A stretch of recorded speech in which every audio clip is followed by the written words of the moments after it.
More than 10 years na akong punong tinitiis. Face ko po, tabinginan.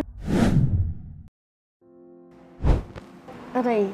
Mas painful sa kanan. Apa. Sakit na po. Tingnan po natin sa lateral right position. Dito ma'am, okay lang? Medyo ano po siya dito. May bumabanat na. Apa. Hanggang ano lang po, dyan sa may pintuan.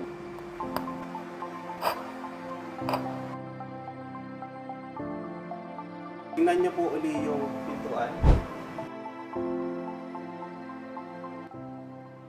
Mas okay po siya. Nasagad ko po yung lingon ko po.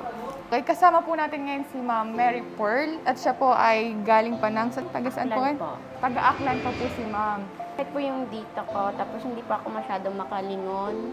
Hanggang dito lang po yung lingon ko. Pero after po na nahawakan ako ni Master Carl, nakakalingon na po ako ng sagad. Nakikita ko na po yung pintuan. Being first time pa lang ma'am, malaki na yung improvement sa inyo, ano? Apo. Masakit yung mga dito, masakit yung likod. Pero salamat sa Diyos po at binigyan ako ng pagkakataon na napunta ako rito. At nabigyan ako ng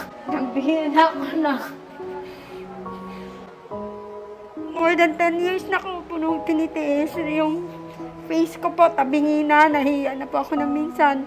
Pero thank you Lord, binigyan ako ng pagkakataon na nakapunta ako dito.